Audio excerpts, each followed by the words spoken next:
You're all concerned with really exciting work at the cutting edge, but what about the busy cancer doctor? How might this impact on her or his working life in the near future? I can comment on that just briefly. When we went into next generation sequencing in tumors, one of the concerns we had was whether we were going to give too much information to the busy oncologist. What's clear is, I think, two things. This is the way cancer is going, and it's the way cancer is going to be going for the busy oncologist in the clinic as well as the academician. And secondly, we need to present the information in a way that the busy oncologist is going to understand it and be able to use it.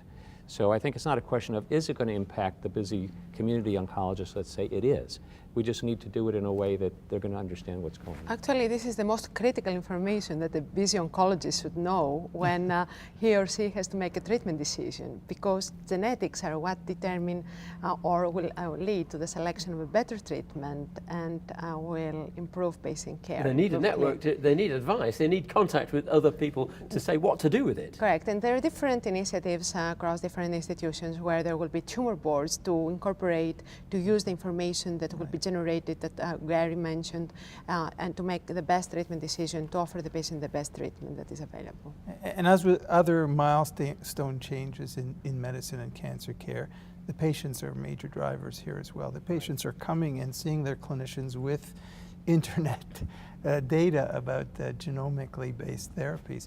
And so we can help them by providing them with the information. It's embarrassing if you're not ahead of your patient, isn't it? It is. So you need to know.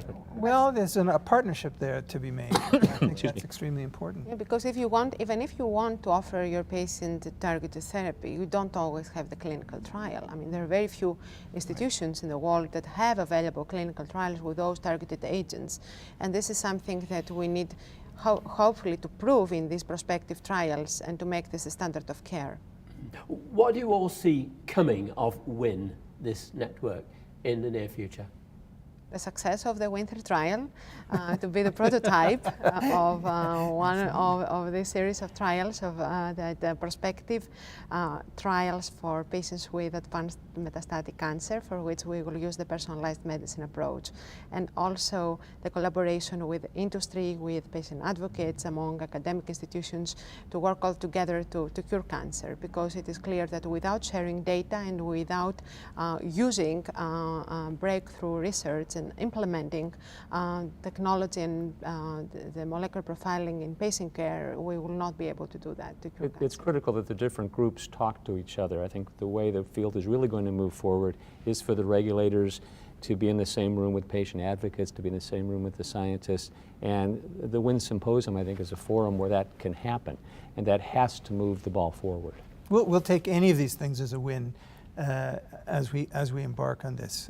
The ultimate proof of this therapeutic approach, but also just being able to do this and work together and in real time come up with therapeutic suggestions for patients. Each one of those steps will be a magnificent step forward. WINTHER is going to be, the study is going to be the first opportunity to demonstrate this change in the paradigm, but it's not exclusively so. We focus on WIN and WINTHER, but WINTHER is the platform to move forward in this integration of different aspects that we truly believe that are going to change the way that we develop and we are going to treat patients in the next future. So what would you all like the cancer community to be contributing to WIN right at this moment? Well, everyone contributes in the way that it's established. You can connect with yes, this come network. to the symposium. I think education is critical at this point. We need to educate not only the medical, the healthcare providers, but also the patients, the sponsors, different pharmaceutical companies which are already educated, but also the regulators. And can you get quick answers to questions? If you have important questions you want a solution to? Well, is there a network out there? It may be, but I think as we launch this and as this develops, there'll be we're building a database.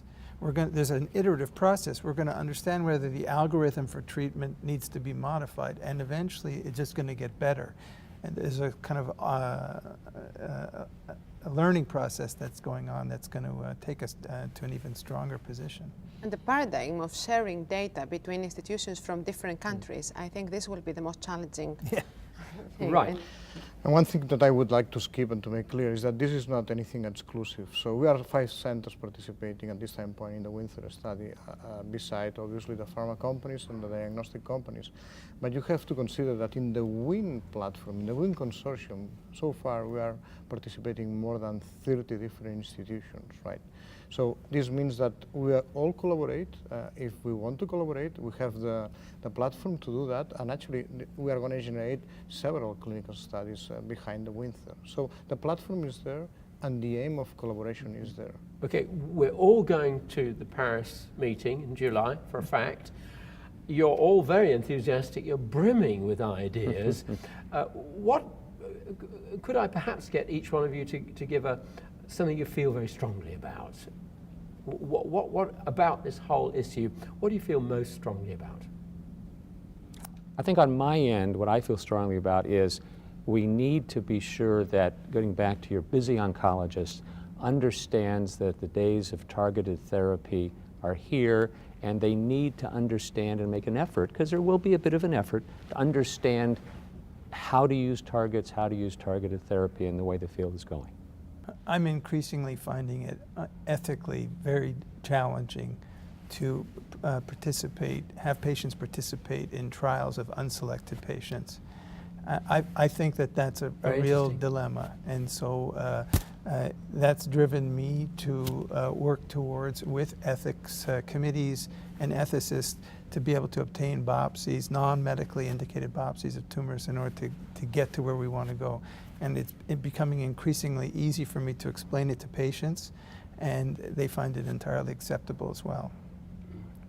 To inform, I believe the WIN Consortium this summer, I think the most interesting thing for me is that we need to inform the medical oncologists to continue informing, and the basic scientists and pharmaceutical companies, because although we all have our own goal to improve patient care, this is far away from being a reality. The implementation of personalized medicine needs hard work to get there, because still very few patients are treated using this approach.